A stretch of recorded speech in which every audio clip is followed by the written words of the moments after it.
একদম পারফেক্ট দোকান বা রেস্টুরেন্টের মতো মশলা দুধ চা।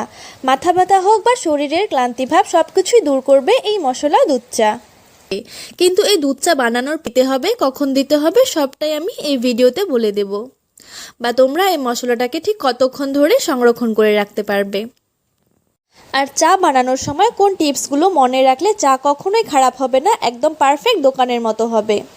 তার জন্য আমরা সবার প্রথমে মশলা রেডি করে নেব। এই মশলাটাকে বানানোর জন্য সবার প্রথমে আমরা দিয়ে দেব দারচিনি, তারপর দিয়ে দেব ছোট এলাচ। এই এলাচ আর দারচিনির কোয়ান্টিটিটা কিন্তু এক সমান নিতে হবে। যদি তোমরা এলাচের ফ্লেভারটা খেতে খুব ভালোবাসো তাহলে কিন্তু এলাচটা একটু বাড়িয়ে নিতে পারো। আমি এখানে যেহেতু ছোট এলাচটা নিয়েছি তাই কিন্তু আমি এখানে দারচিনি আর এলাচের পরিমাণটা প্রায় সমানেই রেখেছি। তোমরা যদি বড় এলাচটা ব্যবহার করো তাহলে কিন্তু একটু কম ব্যবহার করবে। তারপর দিয়ে দেব 1 টেবিল চামচ মতো গোলমরিচ। এইভাবে কিন্তু তোমরা যদি চায়ের মশলা বাড়িতে বানিয়ে রাখো তাহলে কিন্তু চা বানানোটা খুব ইজি হয়ে যাবে। সবসময় কিন্তু মশলা গুঁড়ো করতে ভালো লাগে না, তাই এভাবে যদি সবগুলো মশলাকে ভেজে তোমরা গুঁড়ো করে রাখো তাহলে কিন্তু চা বানাতে খুব সুবিধা হয়। তারপর আমি এখানে দিয়ে দিয়েছিলাম প্রায় 3 থেকে 4টি লবঙ্গ। তোমরা চাইলে কিন্তু এই লবঙ্গটাকে বাড়িয়ে নিতে পারো, লবঙ্গর পরিমাণটা। আমি যেহেতু লবঙ্গটা খেতে এতটা ভালোবাসি না তাই আমি এখানে কমিয়ে দিয়েছি। তারপর চায়ের মধ্যে দিয়ে দেব এই মৌরি। এই মৌরির ফ্লেভারটা কিন্তু চায়ের মধ্যে বেশ লাগে, তাই এখানে আমি প্রায় 2 টেবিল চামচ মতো মৌরিটা ব্যবহার করব।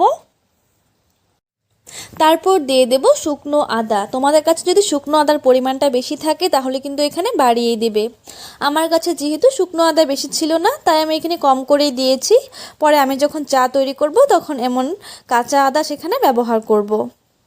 তোমরা যদি এই শুকনো আদাটা বেশি করে ব্যবহার করো এই মশলাতে তাহলে কিন্তু কাঁচা আদা চায়ের মধ্যে ব্যবহার করার কোনো প্রয়োজন নেই।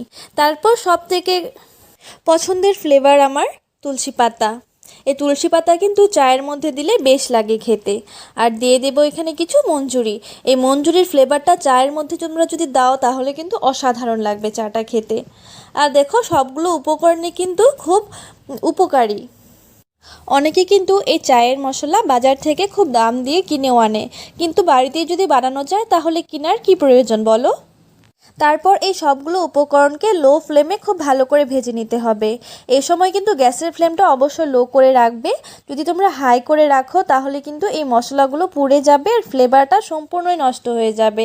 তখন কিন্তু এই মশলাটা ভালো হবে না। প্রায় 2 মিনিট ধরে লো ফ্লেমে ভাজার পর কিন্তু খুব সুন্দর একটা গন্ধ বেরোচ্ছে। যখন একটা সুন্দর গন্ধ বেরোবে তখন আমরা গ্যাসের ফ্লেমটাকে অফ করে দেব। তোমরা যদি এই মশলার পরিমাণগুলোকে একটু বাড়িয়ে নাও তাহলে কিন্তু এটা মিক্সার গ্রাইন্ডারে গুঁড়ো হয়ে যাবে। কিন্তু আমি যেহেতু এখানে মশলাগুলো খুব কম করেই নিয়েছি, সেটা কিন্তু মিক্সার গ্রাইন্ডারে ভালো করে গুঁড়ো হতে যাবে না। তাই মিথ্যে কথা বলে লাভ নেই, আমি এটাকে শিলবাটাতেই বেটে নেব। মশলাগুলোকে আমি শিলবাটাতে বেটে নিয়েছি। বাটার পরও দেখুন একটু কিন্তু দানা দানা থেকে গিয়েছে। অনেকে কিন্তু এগুলোকে বেছে ফেলে দেয়, কিন্তু আমি ফেলবো না, এটাকে রেখে দেব। এটা যখন চায়ের মধ্যে মিশে যাবে তখন কিন্তু এর ফ্লেভারটা আরও বেশি ভালো আসবে। তারপর আমি তোমাদেরকে দেখিয়ে দিচ্ছি এই মশলাটা কখন আর কতটুকু ব্যবহার করতে হবে। এই মশলাটাকে কিন্তু তোমরা একটা এয়ারটাইট কন্টেনারে প্রায় 1 মাস ধরে সংরক্ষণ করে রাখতে পারবে, সুগন্ধের কোনো পরিবর্তন হবে না। আর এই সামান্য মশলাটুকু দিয়ে কিন্তু তোমাদের 2 সপ্তাহ থেকে 3 সপ্তাহ খুব ইজিলি চলে যাবে। এখন আমি তোমাদেরকে এই মশলা দিয়ে মশলা চা তৈরি করে দেখাবো। তার জন্য আমি গ্যাসে বসিয়ে দিয়েছি একটি সসপ্যান, তাতে দিয়ে দেব জল। আমি এখানে যেহেতু 2 কাপ মতো চা তৈরি করব তার জন্য আমি এখানে নিয়ে নেব প্রায় 1.5 কাপ মতো জল।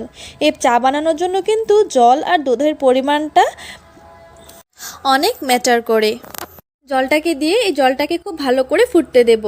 অনেকেই কিন্তু চা বানানোর সময় এই জলটা দিয়ে সাথে সাথে তোমরা যা যা মশলা ব্যবহার করো আর কি, যেমন ধরো আদা, ইলাইচি সব এর মধ্যে দিয়ে দাও।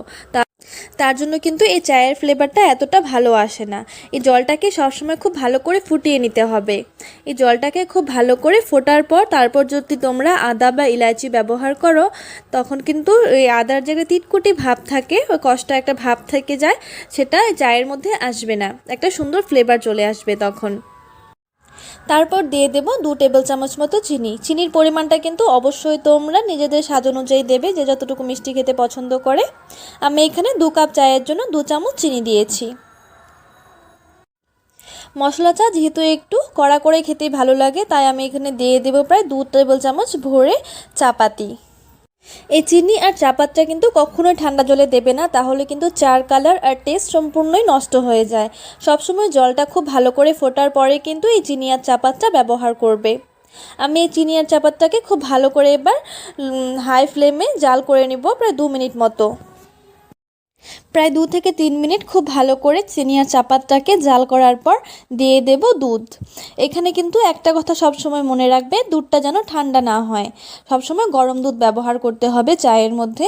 চায়ের মধ্যে যদি ঠান্ডা দুধ ব্যবহার করো তাহলে কিন্তু চায়ের মধ্যে একটা টেম্পারেচার শক আসবে, যার ফলে চায়ের টেস্টটা নষ্ট হয়ে যাবে। আমি যেহেতু এখানে 1.5 কাপ মতো জল ব্যবহার করেছিলাম, তাই আমি এখানে দিয়ে দিয়েছি প্রায় 1.5 কাপ মতো দুধ। এবার মিডিয়াম ফ্লেমে এই দুধটাকে খুব ভালো করে জাল করে নিতে হবে চায়ের সাথে প্রায় 2 থেকে 3 মিনিট মতো।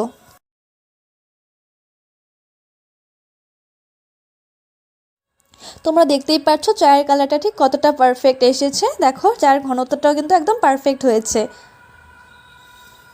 যখন চাটা খুব ভালো করে ফুটে আসবে তখন এর মধ্যে আমরা দিয়ে দেব বানিয়ে রাখা মশলা।